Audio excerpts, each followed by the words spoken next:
Welcome to রাতের দাবাই পানি। একটা নতুন পাহাড়ের ভিউ, যেখান থেকে আপনি স্পিরিচুয়াল জিনিসটাকে উপলব্ধি করতে পারবেন, রাতের পাহাড়ের সৌন্দর্য উপলব্ধি করতে পারবেন।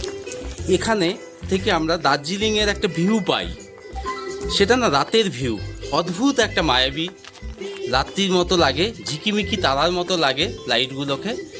এখানে দেখতে পারবেন, এখান থেকে যে দার্জিলিংটাকে দেখা যাচ্ছে, সেখানটাতে দুটো স্পিরিচুয়াল জিনিস আছে, একটা অ্যাস্ট্রোনমিক ভিউ আছে। একটাতে হচ্ছে ওং, ভগবান শিবের যে ওং, তার মতো আলোর একটা ইয়েতে আছে। প্রকৃতি এখান থেকে প্রাকৃতিকভাবে সৃষ্টি হয়েছে। ওংটাতে দেখানোর আমরা চেষ্টা করছি, যেটা ওংটাকে হয়তো পুরোপুরি আপনারা ইয়ে করতে পারবেন, কিন্তু স্পিরিচুয়াল অনুভব নিয়ে উপলব্ধি করুন। একটা ওং আছে। আর একটা আমাদের সপ্তর্ষি নিয়ে, যে সপ্তর্ষি মণ্ডলের যে ব্যাপারটা আছে, সেটাকেও আমরা দেখানোর চেষ্টা করছি। তারপরে আমরা দেখাবো যে আমাদের যে মহাকাল মন্দির আছে, সব থেকে হাইয়েস্ট, ভগবান শিবের যে একটা, শিবের সঙ্গে আমাদের একটা হিমালয়ের একটা বিশাল সম্পর্ক আছে।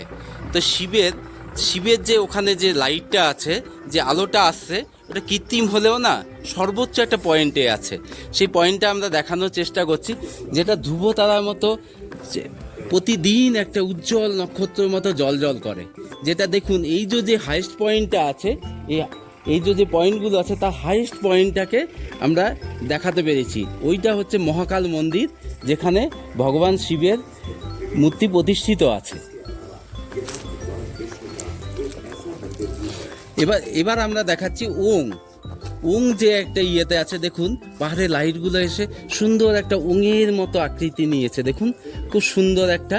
শুধু তাই নয়, এখানটা দেখুন, এবং ওই ইয়েটা সব দিন সব হয়তো আলোটা জ্বলে না, অন্যান্য দিন দেখা যায়। ওঙের যে ইয়েটা আছে, যে কার্ভেচারটা আছে, সেটা খানিকটা একটু অবসলিউট লাগছে এখানে, তবু ওংটা দেখতে পাবেন।